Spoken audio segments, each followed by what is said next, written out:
Tahun 3903. Malam itu di depan sebuah mesin aneh, Joko berdiri menatap layar monitornya yang berkedip. Perang itu masih berkecamuk meski suaranya terdengar jauh. Gemetar tangannya meraih sebuah keyboard dan mulai mengetik.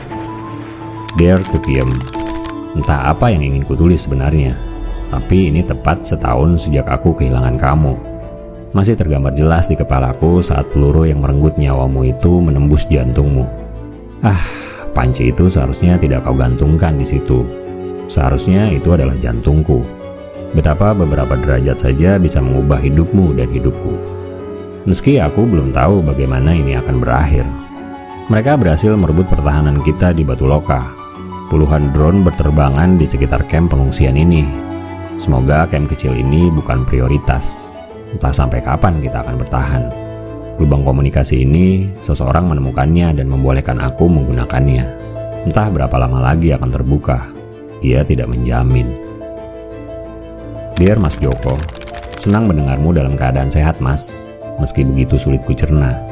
Sebab bagiku, kamulah yang pergi meninggalkan aku.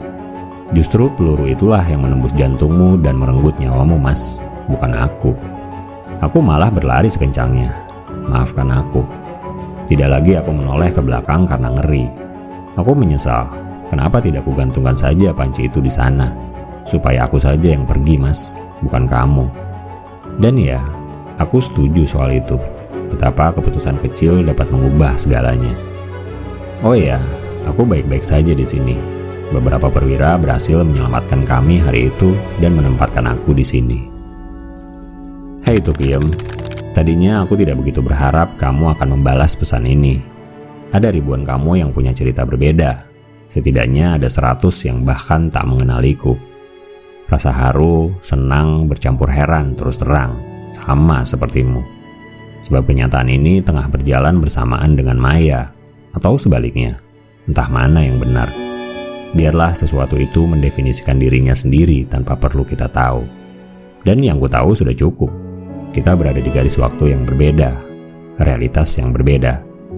Aku tahu aku bukan Mas Jokomu, dan kamu bukanlah Tukiemku. Aku tidak peduli. Betapa menemukanmu kembali membuatku hidup, benar-benar hidup. Hei Mas Joko, nyata ataupun tidak, aku senang aku bisa ngobrol kembali denganmu. Setidaknya Mas Joko yang sedikit ku kenal. Sebab ada ribuan pesan masuk darimu yang bukan kamu, mencariku yang bukan aku. Garis waktu kita mungkin berbeda, tapi sejarah kita adalah sebuah lingkaran yang berulang. Begitupun peperangan ini. Kita tinggal di surga dengan sumber daya alam yang tak pernah kering. Siapapun dengan moral rusak dan sedikit keserakahan takkan mampu menahan godaan itu. Dan mereka berhasil mendekat, Mas. Sangat dekat.